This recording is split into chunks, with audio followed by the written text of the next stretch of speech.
amigos da TV Cidade, estamos aqui com mais um Cidade Aberta, falando dos assuntos do momento, do Covid, negócios, Brasil, local, estadual, enfim. Temos um convidado muito especial, por demais conhecido na cidade, nosso amigo Sérgio Caney, que também é presidente do Mocovi, palestrante, proprietário da Objetiva, um nome já que é uma grife na cidade. Obrigado, Caney, pela nosso convite. E nós vamos primeiro tirar a máscara, porque nós estamos dentro da distância regulamentar, com todos os cuidados, para a gente se sentir melhor. Temos o álcool gel em várias dependências da TV. Quando a gente sai do local aqui, é esterilizado com álcool 70. Achei que até era proibido vender álcool 70, porque, né, por causa do churrasco, não podia mais acender, né? Incêndio. E temos também um tapetezinho na entrada com aquele negócio que branqueia as calças, se a gente pisa mais fundo ali, né? Uma boa que boa. Uma boa que boa. Caney, Câmara 3 é só tua, para primeiras considerações? Não, um grande prazer, convidado aqui pelo Glacir para falar a respeito desse momento, um momento, na verdade, único, não é uma coisa muito normal, mas vamos falar a respeito de como é que se está vendo esse momento, essa pandemia, a coisa na área econômica e tal, e tentar dar um alento e botar alguma coisa de positividade nesse momento tão difícil, tão estressante, tão complicado que a gente está vivendo nas nossas vidas particulares, assim como nos negócios, né? Que está bem difícil a coisa. Então, vamos trocar algumas ideias aí. Com certeza. E o nosso convite para o Caney é justamente esse. O Caney é um experiente que, não só pela sua experiência de longa data, mas pelo número elevado de clientes que ele tem dos mais variados segmentos. Então, isso dá um raio-x para nós do real da economia. Porque ouvir um ministro que é otimismo e que tem que liberar dinheiro nos R$600, que vai ser a nossa inflação futura, com certeza, né? E dinheiro não nasce em poste, né, Caney? Com certeza. Então, a gente tem que se preocupar como sempre se preocupamos. Ganhar dinheiro, gastar menos do que ganha, o que não é fácil, né, Caney? Porque o empresário está sempre reinvestindo, né? E dificilmente fica com um capital de giro satisfatório. Então, o que eu tenho dito aqui, Caney, eu queria ver se tu concordava comigo e antes de nós entrar aqui, tu deu um exemplo muito bom que eu gostaria que tu repetisse. A minha visão é assim, ó, desde que eu sou pequenininho em Barbacena e já era bancário com 19 anos, assinante da Veja, no qual eu admirava, começava pela capa, assim como a Zero Hora, Paulo, o que morreu lá, o gremista, Paulo Santana? Paulo Santana, e na capa da Veja o Diogo Mainardi, que era um jovem com ideias já revolucionárias e adiantado, e hoje é dono do Antagonista. Desde então, a economia sempre altos e baixos, a famosa onda, né? Quando a onda desce, quem não está preparado não sobe a lomba. Mas quem sobe a lomba domina o mercado de quem está embaixo. De quem estava embaixo ficou pelo caminho. Tu deu um exemplo melhor, Caney. Eu acho que o teu exemplo está muito mais bonito que o meu.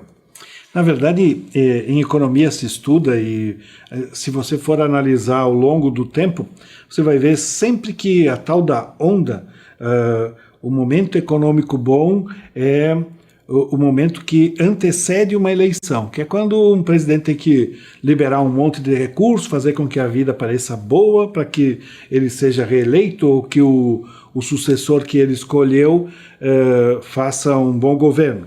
Logo depois dessa onda, então, que o país está uma maravilha, a gente elege, e normalmente a gente reelege, foi assim com FHC, foi assim com Lula, foi assim com Dilma, porque o final do governo, a coisa é tão ruim que no final do governo dá uma melhorada, tu diz, nossa, eu vou reeleger esse cara porque agora ele achou o caminho. E daí você percebe que quando ele assume mesmo que agora eu tenho mais 4 anos, aquilo cai e as empresas... E a gente foi se acostumando no passar do tempo a isso. Com respeito à pandemia, que tu fala do exemplo, eu tenho assistido alguns vídeos e lido algumas coisas, porque o esquema de pandemia não existe história, nós não temos como isso se comporta. Então, os estudiosos comparam a pandemia a uma guerra. A guerra onde a economia para, os homens vão para a guerra, morrem muitos, a economia dá uma parada, as mulheres é que ficam, etc. e tal, e isso dá uma estagnada quando é uma guerra mundial na economia como um todo. E os estudos mostram que o pós-guerra dá uma melhorada significativa e por isso se acredita que na pandemia vai acontecer alguma coisa parecida. Tentem imaginar o seguinte, existem 3 empresas no mercado, uma vende 100, a outra vende 50, a outra vende 25 e esse mercado é atendido. Vem uma pandemia e provavelmente o de 25 acabe quebrando. O de 50 vai para 25 e o de 100 vem também dar uma diminuída, com sorte ele consegue se manter aí nos 70. Né? Então, veja que nós tínhamos 175 e agora nós vamos ter 70 de um, 25 do outro, nós vamos ter 95 de capacidade de produção. Quando a economia retoma, ela retoma nos tal dos 175 que nós tínhamos antes da pandemia. E daí 175 e eu estou com 2 produzindo 95.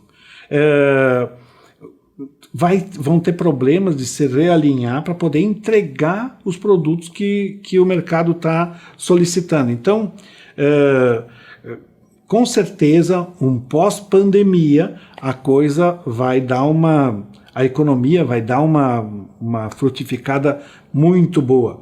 O mercado é o mesmo sempre, né, Carneiro? Nem tu falou. Tem as pessoas, elas estão consumindo. Precisam. Eu ouço alguns clientes meus dizendo, a gente abre pouco, a gente está abrindo só dentro do horário permitido, com todas as características lá que máscaras e não sei o que, higienização, tapetinho com que boa, álcool gel, máscara e tal, mas se antes eu tinha 10 caras que entravam e 3 compravam, hoje eu tenho 4 que entram, mas 3 continuam comprando, ou seja, ainda compram quantidades menores, compram volumes menores, mas ainda continuam comprando.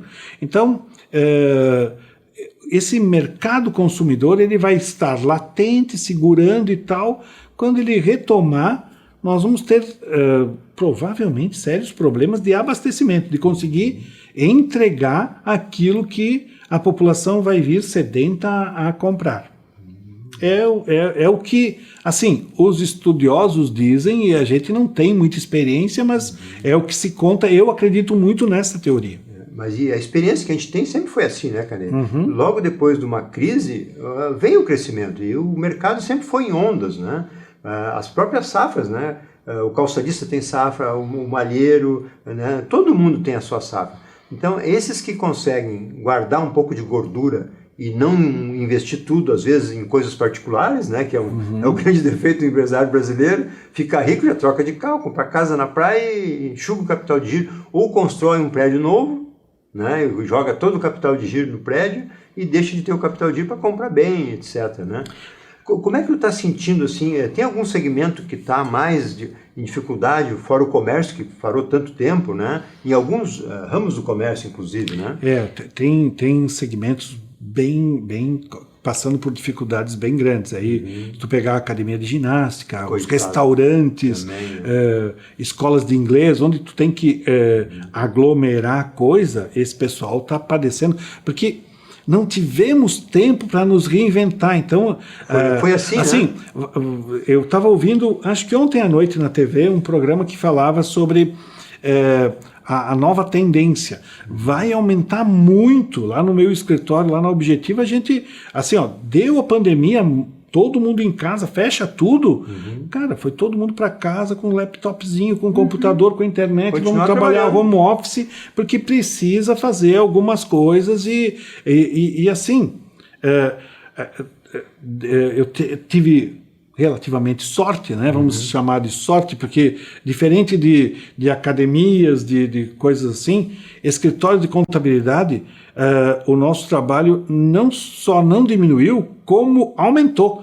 Eu de manhã tinha uma lei federal Bolsonaro editava uma lei, eu tinha que ver o que eu dizia para o meu cliente, depois eu tenho que ver o que o Leite faz a nível estadual e logo depois espera a lei municipal, porque, assim, no município de Farroupilha é uma lei, no município de Caxias é outra, em Bento é outra, São Marcos é outra, eu tenho clientes por toda a região, era muita lei para acompanhar, e assim, saiu uma lei e você pode dar férias para todo mundo, do dia para a noite, faz férias para todos os 300 clientes e não sei quantas folhas de pagamento.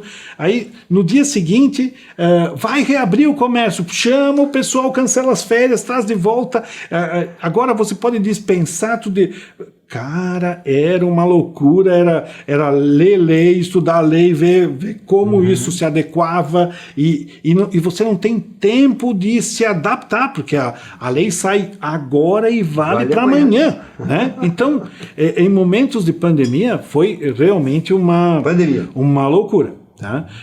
Então, tem segmentos que estão sofrendo mais, tem segmentos que sofreram menos.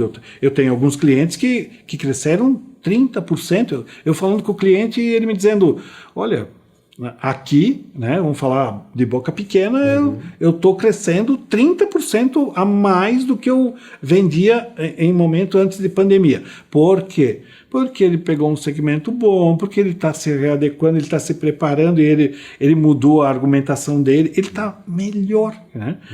Então, ele teve um crescimento. Mas eu diria assim, a grande maioria caiu para 70%, 50% do movimento, dependendo do segmento. Tem segmentos bem mais ruins. Eu estava dizendo que nós tivemos pouco tempo de nos reinventar. Acho que vai haver um crescimento muito grande no futuro, essa coisa de home office, trabalhar em casa e não precisar ir para a empresa para trabalhar. O que não é fácil também, né, cara? Para medir a produtividade, né? E também, por exemplo, escolas. Tem minha cunhada dando aula pela internet, os alunos, os pais estão malucos em casa para poder acompanhar isso e fazer com que os filhos fiquem na internet, mas nunca se teve tanta live de cantor, de artista, eu estava ouvindo um especialista hoje de manhã, inclusive, ele dizendo que a plataforma que mais vai crescer, vai estourar com a pandemia é o Zoom, lá por causa das lives e das videoconferências e tal. Também, Então, é uma coisa nova, né? E nós vamos ter que nos reinventar, nós vamos ter que ver como nos adaptar. Eu além de escritório de contabilidade, também dou treinamentos e tal, e para gente como eu, mais antigo, que tem mais dificuldade de se reinventar, de usar essas plataformas, vão sofrer um pouco mais. Mas tem gente aí muito rapidinho, assim.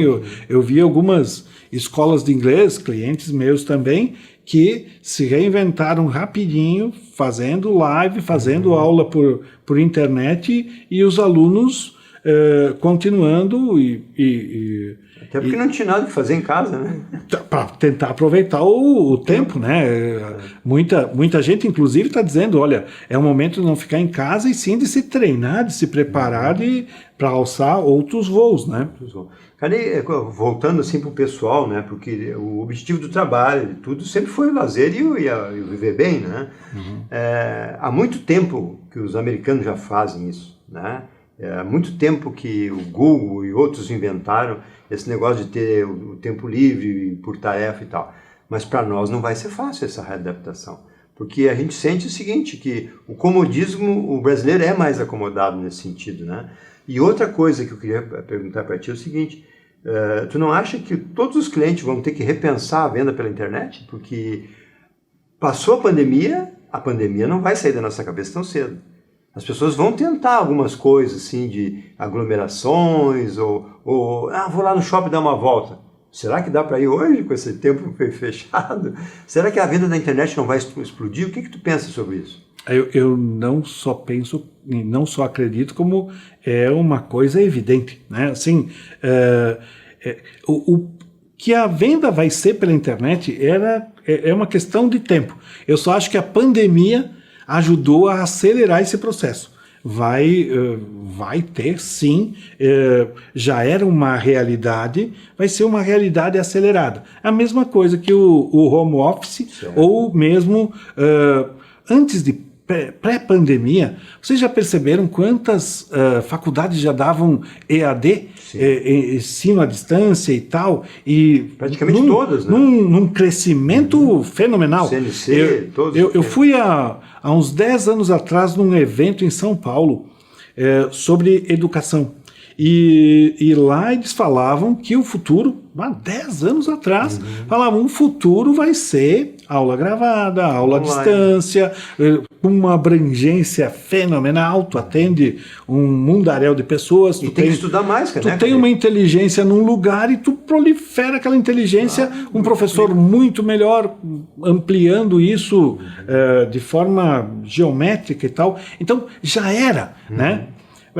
Na pandemia, isso, de novo, vai acelerar. Simplesmente vai acelerar. Então, realmente, eu acho que dizem que não existem crises, existem processos de adaptação. Nós teremos que nos adaptar e sim, quem não vende pela internet vai ter que pensar já tinha que pensar antes, só vai ter que pensar mais rápido, é uma questão até de sobrevivência de negócio, então vai com certeza investir mais nisso. Eu acho que uma das grandes lições para mim da pandemia em termos econômicos é um olhar mais para a saúde, sabe? Porque não existiam tanta preocupação, tanto de governo como da iniciativa privada, de desenvolver, por exemplo, pools para estudar vacinas, pools para desenvolver tal coisa.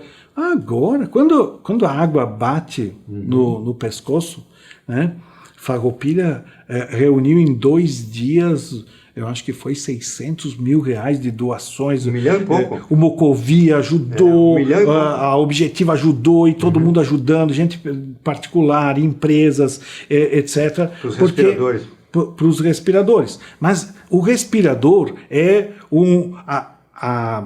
atender a consequência. Claro. Né? Mas eu acho que vai mudar a visão de olhar a causa. Claro. Né? Vamos ter que, de repente, destinar um valor para pesquisa, para isso eu acho que vai mudar.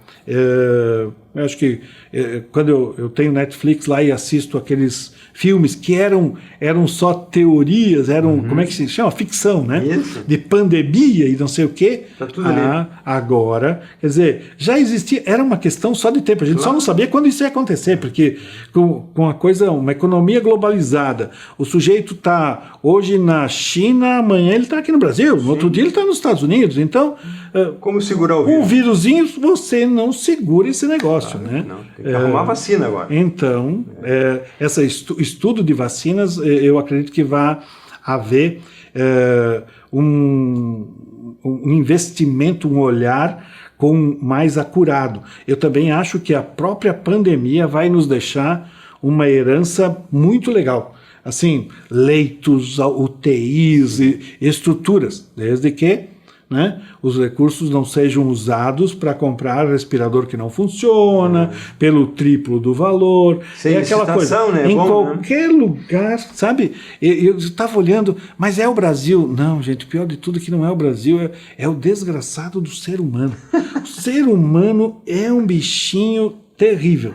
Não importa a desgraça alheia. Eu acho que é o terráqueo, o ser humano é diferente. Cara do céu, eu fico olhando, não tem dó nem piedade. Não. Assim, se der para faturar, eles vão dar do resultado. Se vai morrer alguém, né? Carinho, tu me fez lembrar um lance aqui agora da causa e do efeito, né? Quando, na época ali do auge do Mocovi, que a gente batalhava com todo mundo junto, eu tentei que o prefeito da época, lá por 2008, 2009, começasse a fazer um planejamento familiar, né?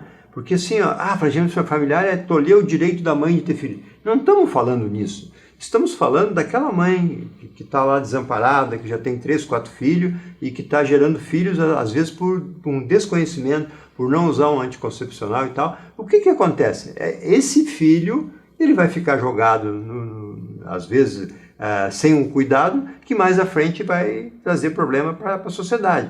Então, se nós não tratar disso aí, na causa, nós vamos ter cada vez mais problemas. Na saúde, na segurança, na educação, em tudo, né? Então, essa pandemia, acho que realmente... Tu acredita que o terráqueo, o ser humano, né, ele vai conseguir tomar isso como lição, ou nós vamos botar no automático daqui a uns anos e vamos continuar tocando ao sabor do vento? Tu acredita? Cara? Eu não sei se eu consigo acreditar muito no ser humano. Eu acredito numa coisa que a educação isso tem que ser uma coisa de educação, de informação, etc. e tal. Criar uma cultura?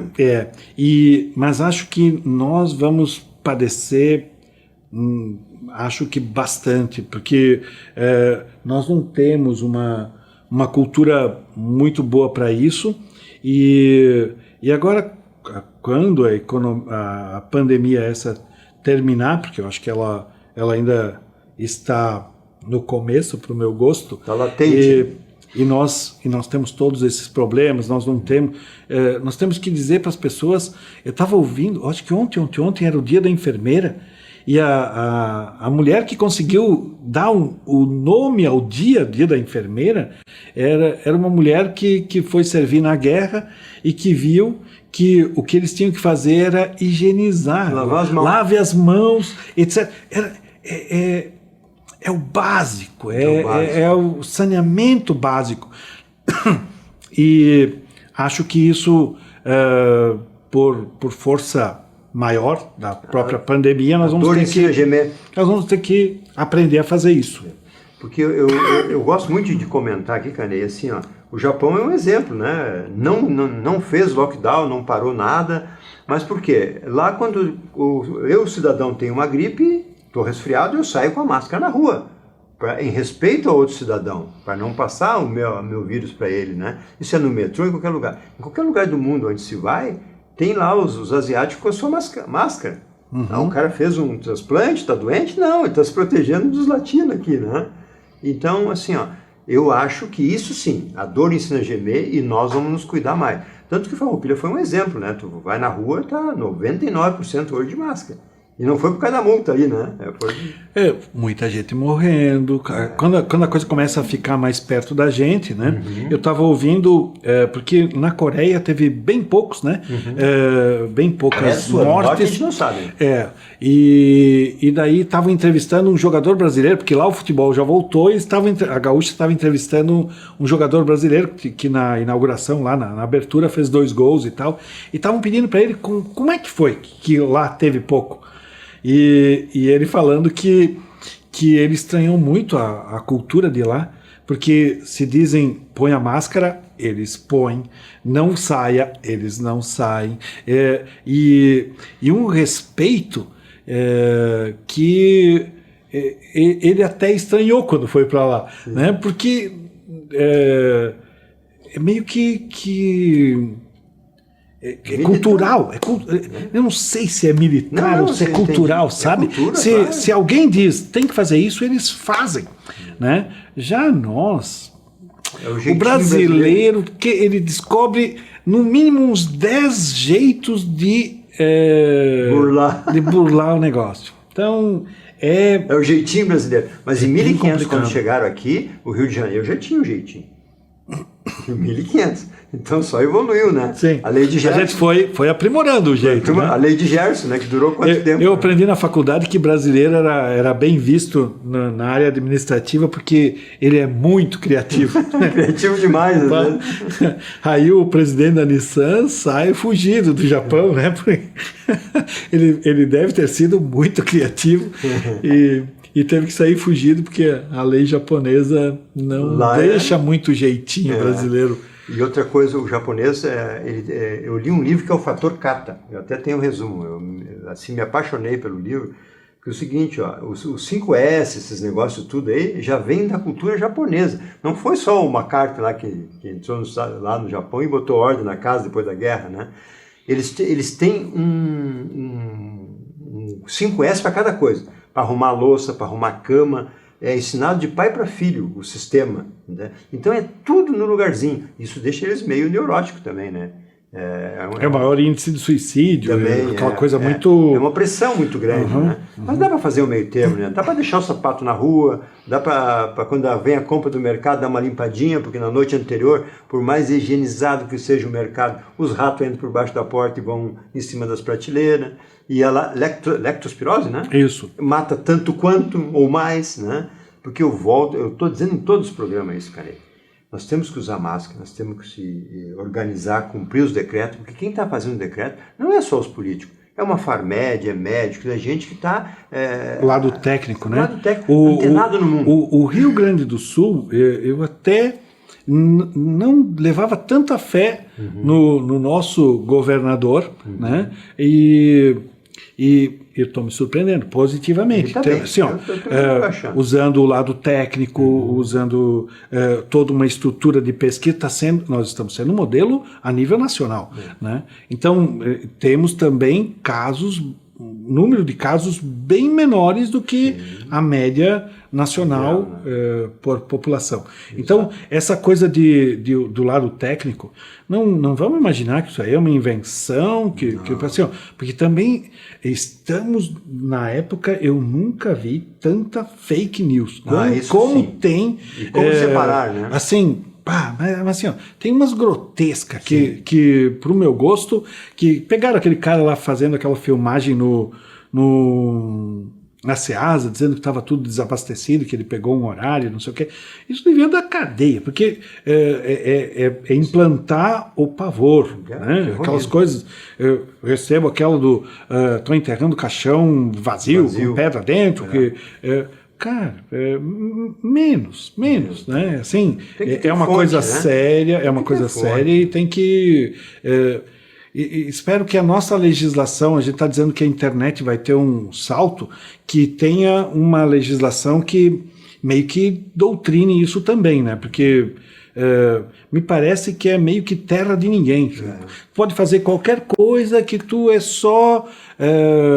alertado, tu é advertido, né? Então, talvez o nosso passar a mão permite esse jeito brasileiro de todo mundo, eu posso fazer o que eu quero, porque vão só dizer, olha, para com isso, assim, não faz mais isso, e, não, peraí, vamos se respeitar, porque a coisa é um pouco mais séria.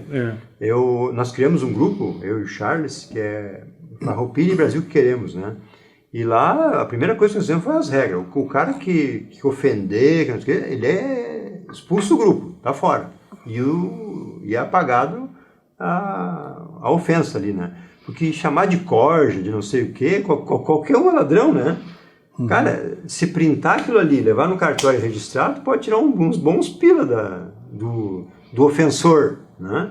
E as pessoas acham que não dá nada, né? Porque hoje está muito fácil de fazer um linchamento por internet, né? Então está bem complicado.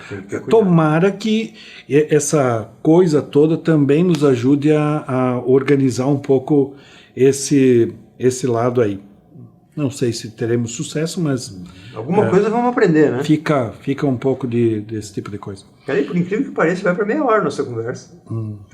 E duraria um tempão. Com certeza, Brasil, né?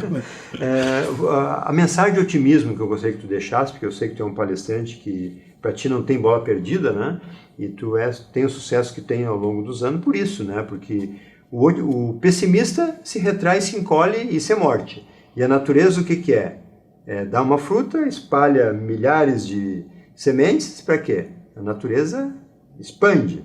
E o encolhimento leva à morte, né? A depressão e tal. Então, o otimista acho que sempre leva vantagem, né? Com relação ao pessimista. O que tu... eu sou um otimista por natureza. Falei um monte de coisa que pandemia, que ainda vai piorar. Acho que sim, mas com certeza sempre vai vigorar aquele que se reinventa, aquele que se mexe, porque, vamos combinar, né? No momento lá tu falou que o brasileiro, eu não sei se a palavra foi o acomodado, mas nós somos muito acomodados. Nós não gostamos que mexam no status quo, a gente quer que tudo permaneça como sempre área foi. de conforto. E isso aí acaba nos matando. Precisamos sim nos reinventar, precisamos não dar mais tempo de abrir uma loja e ficar esperando o cliente vir até nós. Nós vamos ter que descobrir um jeito de ir até ele, de que ele nos descubra, que ele nos veja, porque internet é um pouco disso, né? Ele não precisa vir na minha loja, mas eu tenho que descobrir um jeito de bater lá nele, que ele me veja, que ele me conheça, que ele confie no meu trabalho e que acabe, de repente, comprando de mim. Então, eu vejo assim muitos negócios se reinventando, se repensando, tirou do lugar comum e vai sobreviver quem, primeiro, conseguir se manter, que, como eu digo para os meus clientes, nesse momento, respire, sabe? Assim, ó, mantenha-se vivo, fique por aí, fique atento e veja o que você consegue fazer nessa linha de internet, de acesso virtual, conversar com o cliente ou coisa assim, para tentar buscar vendas, contato, relacionamento de longa distância, porque isso, mesmo que a gente retome, que o pós-pandemia passe, isso vai ficar e vai ser cada vez mais frequente, mais importante para o sucesso do negócio. E fique atento, levanta todas as tuas orelhinhas, abre os olhos e vamos procurar oportunidades, o que é possível fazer e vamos nos adaptando, porque as coisas nunca mais serão como eram num período pré-pandemia. Elas serão, vem um mundo diferente. O mundo parou. Vai vir coisa muito diferente. Isso aí. Né? Vocês olham nos mercados e tu vai ver as proteções de acrílico, não as máscaras, mas você vai ver que mudou o guichê, que mudou não sei o que, o distanciamento, as coisas. Vêm outras realidades por aí. E outros corona, né? O NH1, esse foi o primeiro, né? O NH1 já está na que versão, né? Porque ele vai se modificando de acordo com tudo, né? Cara, com relação a isso, assim, ó, eu tenho assim quase que certeza que depois como é que é? Tem um ditado antigo que depois da temporal vem a, né? Depois da tempestade vem a bonança. Bonança, isso aí. Eu tenho certeza disso e ao longo desses 66 anos eu já acompanhei muito disso, principalmente na área bancária, que eu trabalhei bastante, né? No comércio, cheguei a ter 4 lojas, então a gente sabia assim, ó, que, cara, a safra existe em qualquer ramo de atividade. Então, se tu não tiver uma gordurinha, se tu não tiver para sustentar uma crise, coisa de 3, 4 meses, cara, te prepara que o teu negócio vai encolher, né? E outra coisa, né, cara, para aqueles empresários assim que são relutantes em vender a mansão na praia que vale 1 milhão, vender por 500, de repente perde 500 ali na venda, mas salva o patrimônio da empresa que vai gerar para comprar outras mansões na praia. Não, né? Vamos matar a vaca que dá o leite para sustentar a família, né? Não, então... mas a casa na praia eu não posso porque é o status. Ah, bom, então fica com a casa na praia e perde a empresa, né? Então vai ser pescador depois, né? Então, assim, no banco eu era meio assim, duro nisso aí. O cara vinha lá, eu quero descontar 1 milhão de títulos. Ah, mas tu vem descontando sempre 1 milhão de títulos. Vamos fazer o seguinte, vamos botar 200 na cobrança e 800. E depois vai aumentando, chega o dia que não precisa mais. Tentar mudar o ciclo, né? Claro. E quando é o juro bom, Canê? É aquele que a gente recebe, né? 0,5% é bom receber ou pagar 0,4%, né? Sim. Então isso é uma coisa que... Mas faz parte.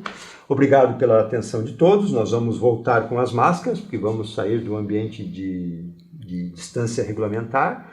Sugerimos a todos que continuem se precavendo. Dos amigos, dos parentes e principalmente dos familiares, o pessoal mais antigo, né? O pessoal que tem... terceira idade, quarta idade. Que é grupo de risco. Exato. Vamos proteger nossas famílias. É isso aí. Muito bem, obrigado. Encerramos na Câmara do Meio, Lucas, dizendo que foi um privilégio ter estado com você, diria aquele repórter da RBS.